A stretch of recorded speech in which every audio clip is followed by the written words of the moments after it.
లేదు. కార్తికేయ అంటే నాకు నా పుస్తకం వెతకడానికి సహాయం చేసేవాడు. నంది ఏమంటాడంటే వచ్చి, వినాయక ఏమైంది అంత దిగులుగా ఉన్నారు? అప్పుడు వినాయకుడు అంటాడు, నంది నేను సంస్కృతం రాసిన పుస్తకం కనిపించడం లేదు. మీరు నాకు ఈ కైలాసంలో వెతకడానికి సహాయం చేస్తారా? నంది తప్పకుండా వినాయక అని అంటాడు. నందికి కార్తికేయులు యుద్ధంలో గెలిచాడన్న సమాచారం అందుతుంది. నంది ఆ సమాచారాన్ని శివుడు మరియు పార్వతికి చెప్పడానికి వెళ్తాడు.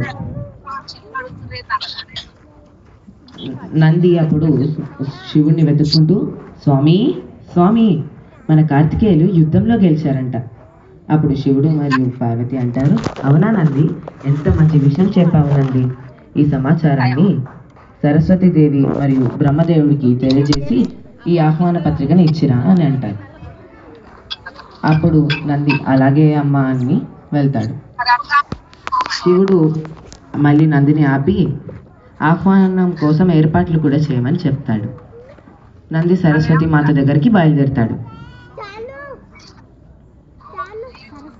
మాత మాత సరస్వతి అంటుంది, చెప్పు నంది, చాలా రోజులకు ఎలా వచ్చావు? నంది, మాత మన కార్తికేయులు యుద్ధంలో గెలిచారు. శివపార్వతులు మీకు ఈ విషయాన్ని చెప్పి మరియు ఆహ్వాన పత్రికని ఇవ్వమన్నారు. బ్రహ్మదేవుడు కనిపించడం లేదు, ఎక్కడున్నారు వారు? అప్పుడు సరస్వతి అంటుంది, అవునా కార్తికేయులు యుద్ధంలో గెలిచాడా? బ్రహ్మదేవులు ధ్యానంలో ఉన్నారు, వారు ఆహ్వానానికి రాలేరు. నేను వస్తాను నంది.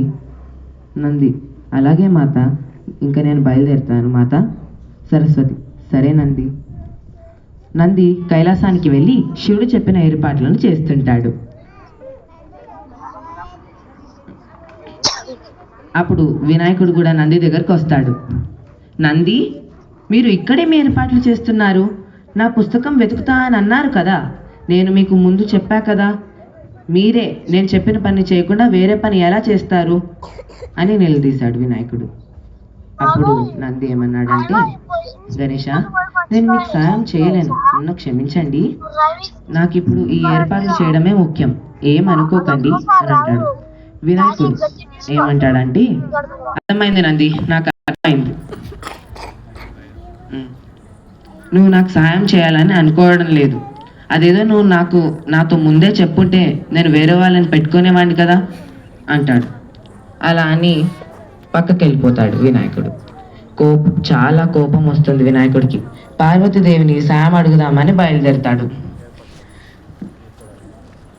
అమ్మా అమ్మా ఎక్కడున్నారు? పార్వతి, చెప్పు గణేష.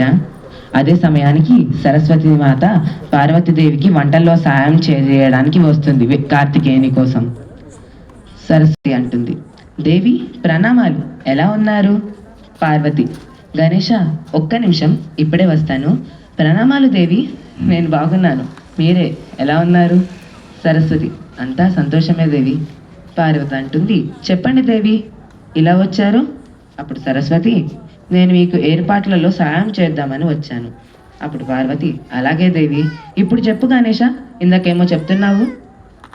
వినాయకుడు అంటాడు, అమ్మా నా పుస్తకము కనిపించడం లేదు, మీరు నాకు అది వెతకడానికి సాయం చేయగలరా? పార్వతి, లేదు గణేష, నేను చేయలేను, నేను వంటలు చేస్తున్నాను కదా, అదే కాకుండా నాకు ఎన్నో పనులున్నాయి, నువ్వు నీ పుస్తకాన్ని ఒక్కడి వెతుక్కోగలవని నాకు తెలుసు, నేను నీకు సహాయం చేయలేను, ఏమనుకోకు. వినాయకుడు, అలాగే అమ్మా, ఇంకా నేను వెళ్తానని నిరాశతో ఉంటాడు. వినాయకుడికి కోపం ఇంకా పెరుగుతుంది, బాధ ఇంకా వస్తుంది. అప్పుడు శివుడి దగ్గరికి వెళ్తాడు. అదే సమయానికి కార్తికేయులు కూడా శివుడి దగ్గరికి వస్తాడు. వినాయకుడు అంటాడు, నాన్నగారండి అంటూ వెళ్తూ ఉంటాడు. శివుడు, చెప్పు గణేష అని అంటాడు. కార్తికేయుడు నాన్న అని రాగానే శివుడు వినాయకుడితో, వినాయక నేను ఇప్పుడు నీతో మాట్లాడలేను, కార్తికేయతో ఒక ముఖ్యమైన విషయం మాట్లాడాలి, సరేనా అని అంటాడు. వినాయకుడు, సరేనా అన్నగారండి. ఇక నిరాశ కట్టలు తెంచుకుంది. అప్పుడు అలా పక్కకి వెళ్ళిపోతాడు. ఎంతో బాధ కోపం వచ్చి ఆ కోపంతో భూమండలానికి వెళ్ళిపోతాడు.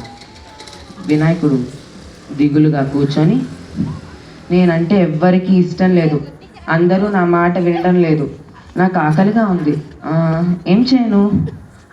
నా శక్తులతో లడ్డూలు చేసుకుంటాను. వినాయకుడు తన శక్తులతో లడ్డూలు చేద్దామని అనుకుంటాడు, కానీ ఆ శక్తులు పనిచేయవు. వినాయకుడు అంటాడు, అరే ఏమైంది, నా శక్తులు పనిచేయడం లేవు. అప్పుడు పక్క నుంచి ఋషి వస్తాడు. గణేష, వినాయకుడు, ప్రణామాలు ఋషి, మీరేంటి ఇక్కడున్నారు? ఋషి, నీకోసమే వచ్చాను గణేష, ఒకటి చెప్పడానికి.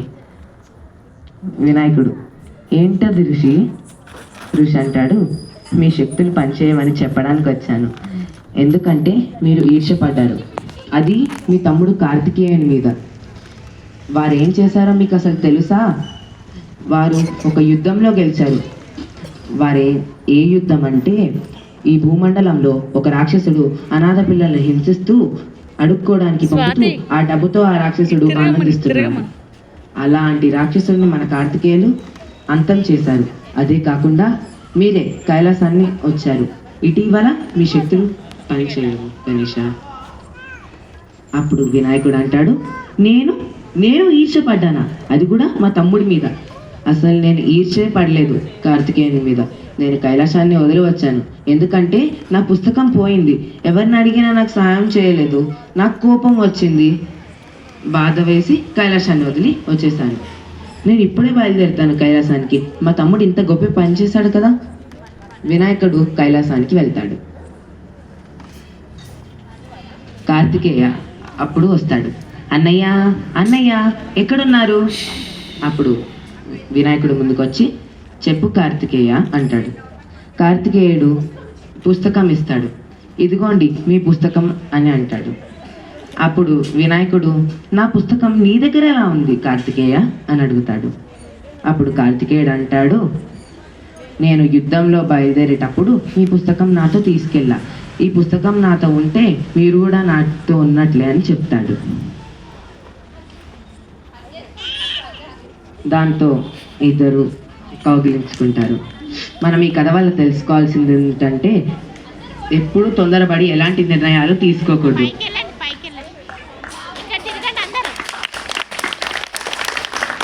సర్వే జనా సుజనా భవంతు, సర్వ సుజనా సుఖినో భవంతు. స్వస్తి.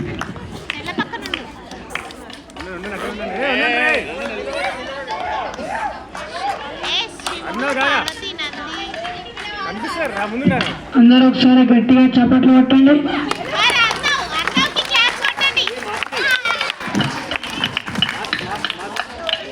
కామెంట్స్ చెప్పిన వారు అర్ణవ్ చాలా బాగా చెప్పాడు.